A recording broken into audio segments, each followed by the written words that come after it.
У нас есть в каждом регионе культура и обычаи питания.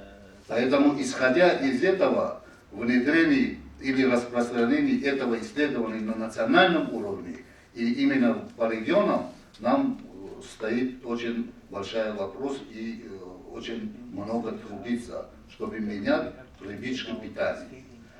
Почему я с такими этими говорю? Потому что я почти 38 лет занимаюсь питанием. Я сам по профессии педиатр.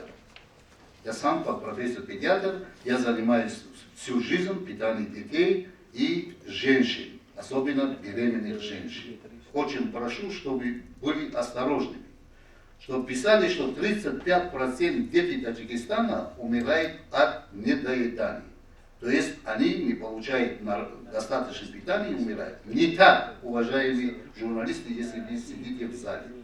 Значит, недоедание способствует, то и является фоном, то при присоединении той или иной заболеваний, это дети, они очень лобильные, очень восприимчивые, они могут погибнуть. То есть умирают за счет этого. Это фон, который создается для этого. Но ни в коем случае не надо, чтобы от голода умерли 35% детей. Вот этого надо различать. С 2005 года идет устойчивое снижение младенческой и детской смертности. И последний 2012 год исследование показало, что детская смертность составляет в Таджикистане это 43 на 1000 живорожденных, и младенческой смертности 34 на 1000 живорожденных. А наши показатели тоже имеют тенденцию к снижению, они колебаются в пределе детской смертности где-то 23 на 1000, а младенческой смертности где-то 18-19 на 1000 населения. Каждым месяцем у нас исключительно грудное вскармливание как снижается. И до 6 месяцев у нас по данным исследований получают только 34% наших детей исключительно грудное вскармливание. Остальные все находятся на смешанном или на преимущественном грудном вскармливании, или искусственном. Поэтому частота заболеваний последние 2 года опять участились. Вот в этом году в больнице стационара города не было места, чтобы госпитализировать детей от диарейных заболеваний. Вот для таджиков, да, для Средней Азии вообще, грудное вскармливание это не новый, это терминология. Вот представьте, что наши прадеды, дети, бабушки, они всегда, значит, кормили грудью. А вот в советские времена что-то молоко таджикская женщина стала очень плохой.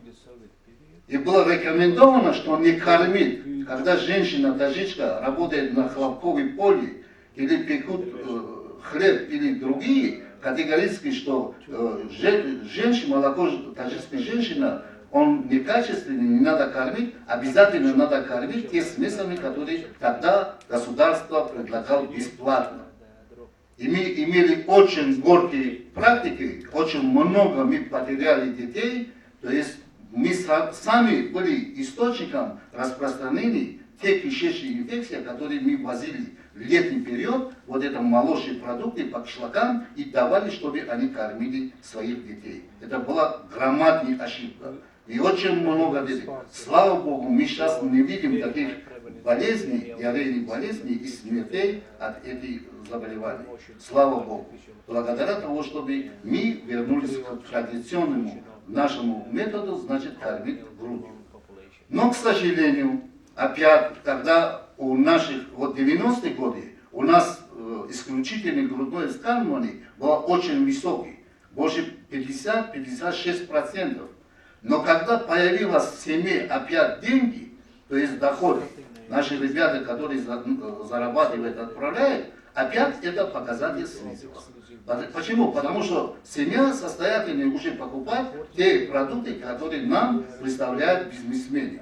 И одну вещь поймите, ни один бизнесмен, у него нет цели улучшения здоровья детей или сохранить здоровье детей нашей республики. У них единственная цель добить больше денег. То есть больше они будут продавать, больше они зарабатывают. Вот это их цель. Поэтому вот закон регулирует этого, Поэтому мы приняли этого.